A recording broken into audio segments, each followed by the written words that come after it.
Olá, pessoal! No próximo dia 7 de setembro, vamos comemorar mais um aniversário da nossa independência. Mas há alguns rumores, algumas curiosidades, alguns comentários que não fazem parte da história da nossa independência. Então, pessoal, o que eu vou contar para vocês hoje faz parte desses comentários, dessas curiosidades a respeito da nossa independência.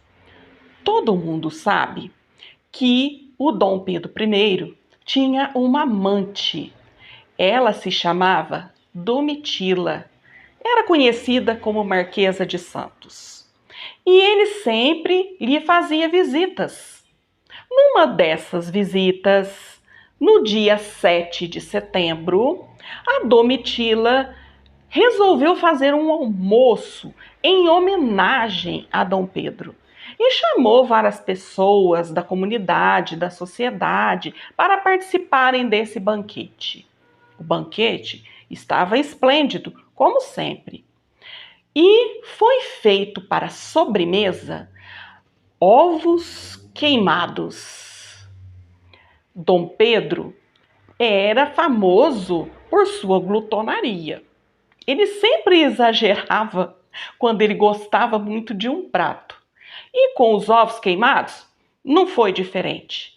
Ele serviu-se daquela sobremesa várias vezes. Terminado o almoço, Dom Pedro montou no cavalo, junto com sua guarda, é claro, porém, todo aquele exagero nos ovos queimados acabou lhe fazendo mal. Deu-lhe uma indisposição, se é que você me entende. E Dom Pedro estava com toda aquela indisposição às margens do riacho Ipiranga.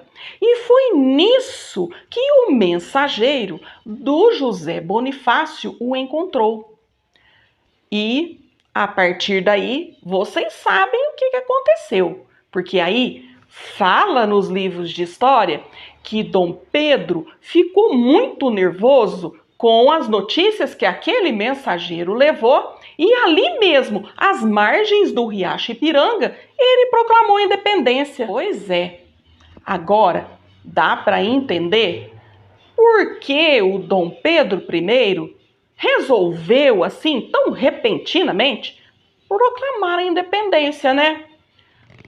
Tudo isso, é claro, não aparece nos livros de história, mas houveram muitos comentários a respeito desse acontecimento, até onde essa sobremesa tão tradicional, que são os ovos queimados, influenciou na nossa independência.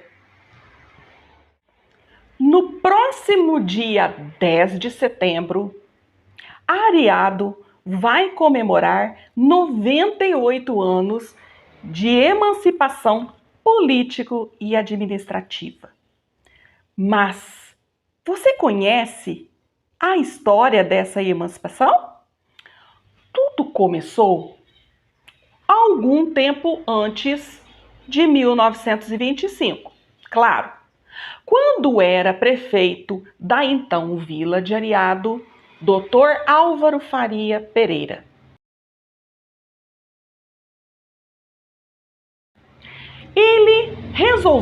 Ele decidiu encaminhar ao governador de Minas Gerais, que nessa época era chamado de presidente de Minas Gerais, Fernando Melo Viana, mais conhecido como governador Melo Viana. Ele encaminhou um pedido de emancipação para que Ariado se tornasse um município. A Lei número 879, de 24 de janeiro de 1925, elevava algumas vilas a município. Entre elas, Areado. Essa lei 879, ela ficou tramitando na Assembleia Legislativa de Minas Gerais por alguns meses, sendo autorizada e sancionada através da Lei 893, de 10 de setembro de 1925, onde aí sim Areado se tornou um município. Então, por isso, a gente comemora essa data tão importante para nós, onde fomos emancipados do município de Alfenas e nos tornamos um município independente. Diz a história que a matriz de Areado foi inaugurada em 1925. Então, está quase centenária. Lá no alto da torre, existe um relógio também muito antigo que dá as suas badaladas informando as horas para toda a população. Um certo dia, o relógio pifou. E por ser um relógio antigo, não é qualquer relojoeiro que pode consertar esse relógio. O padre ficou então preocupado como que vai fazer. Então ele descobriu um relojoeiro que consertava, que dava manutenção em relógios antigos e chamou o relojoeiro para vir dar uma olhada o que estava acontecendo com o relógio. O relojoeiro veio, subiu lá na torre, olhou o relógio e falou para o padre que não dava para consertar ali. Tinha que desencaixar o relógio, desconectar o relógio e levar lá na relojoaria dele para que ele pudesse fazer o conserto. O padre pensou, ixi, como que nós vamos fazer isso, hein? Quem que vai levar esse relógio, gente? Com muito custo, o padre arrumou uma caminhonete para poder colocar o relógio. E arrumou também um paroquiano forte, disposto, que resolveu dar um alívio para o coitado do padre e ajudar a carregar o relógio. O paroquiano chegou, subiu as escadarias lá da torre, chegou lá, deu uma pegada no relógio, ele era muito pesado. Colocou o relógio nas costas, nos ombros e desceu aquelas escadarias estreitas, segurando o relógio. Quando chegou embaixo, desceu o relógio dos ombros e descansou um pouquinho, antes de colocar o relógio nos ombros de novo para levá-lo até a caminhonete. Nessa época, funcionava ao lado da igreja matriz, onde hoje é o Banco Sicoob, funcionava o Boteco do Evaristo, ou Bar do Nilson. E lá os bebuns ficavam desde bem cedinho. E no dia que o paroquiano estava carregando o relógio pesado para o concerto, tinha um bêbado sentado numa mesa lá no Bar do Nilson. E o bêbado estava observando toda a movimentação que acontecia ali no Largo da Matriz. Ele viu gente saindo, gente entrando, e de repente encosta carro, e o padre falando, e ali, né, preocupado com toda aquela situação, e o bêbado olhando. De repente o bêbado viu quando o paroquiano saiu com aquele relógio enorme no ombro, até arcado, coitado, assim, para carregar até lá na caminhonete. E veio pé por pé, assim, devagarinho, com aquele relojão. O bêbado levantou lá na mesa, tonto, olhando aquilo e falou assim: Ô, moço, mas larga a mão de ser metido, só. Pra que você ficar carregando esse relojão desse tamanho aí pra ostentar? Por que você não compra um relógio de pulso, bobão? Imaginem a raiva que esse paroquiano deve ter ficado, né? No final dos anos 40 e início dos anos 50, surgiu em Areado o primeiro transporte coletivo, o Expresso Alterosa, que tinha as jardineiras que transportavam as pessoas de Alterosa até Alfenas. O ponto dessas jardineiras era o bar do Senhor Toninho Monteiro, que era localizado onde hoje é o Banco do Brasil. Lá, os passageiros eram embarcados e desembarcados. O principal condutor dessas jardineiras era o senhor João da Melancia. Mas por que ele tinha apelido de João da Melancia?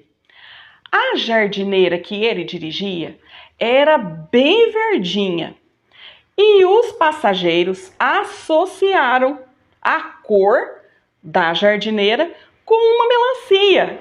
Então eles chamavam a jardineira do senhor João carinhosamente de Melancia e ele, João da Melancia. Numa dessas viagens de Areado até Alfenas, subiram na jardineira do senhor João o José e a Maria.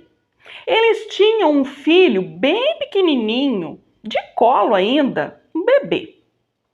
E o menino não estava acostumado a viajar de jardineira. Era a sua primeira vez. Então, quando a criança entrou dentro daquela jardineira, né? Daquele coletivo cheio de gente, ele estranhou demais da conta e começou a chorar, pobrezinho. O José, já meio nervoso, foi logo falando para Maria: senta no canto, mulher, senta no canto com esse menino. E sentou no corredor, na beirada. E o menino não parava de chorar. Tadinho, estava morrendo de medo. A situação era diferente para ele. O José, então, sugeriu que a Maria desse de mamar para o menino.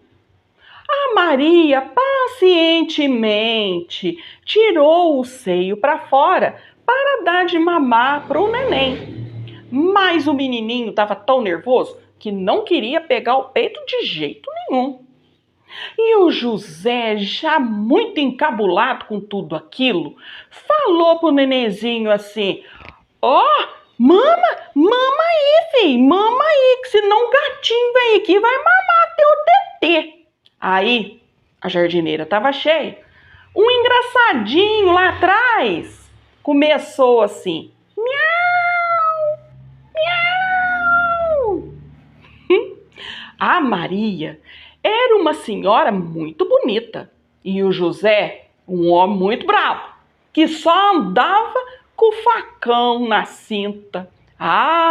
Quando ele escutou o miado do gato lá atrás, ele levantou e pulou no corredor, arrancou aquele facão para fora e começou a pichim, pichim, pichim, pichim. Vem cá, pichinho! Aí todo mundo regalou o olho, ficou com medo. Ninguém queria falar quem que era o gatinho, mas o Zé estava tão bravo, mas tão bravo, mas tão bravo, que acabaram falando quem que era o gatinho. Acabaram entregando o rapaz que estava sentado lá na última poltrona da jardineira. E o Zé foi lá com o facão. Vem cá mamar, gatinho! Vem cá mamar, gatinho! Com o facão na mão. O rapaz estava sem saída, coitado. Mas aí, quando vê, ele respirou fundo e falou assim: não posso, o gatinho chupou manga. Coitado, se o rapaz conseguiu sair dessa enrascada ou não, eu não sei, mas deve ter dado pano pra manga, né?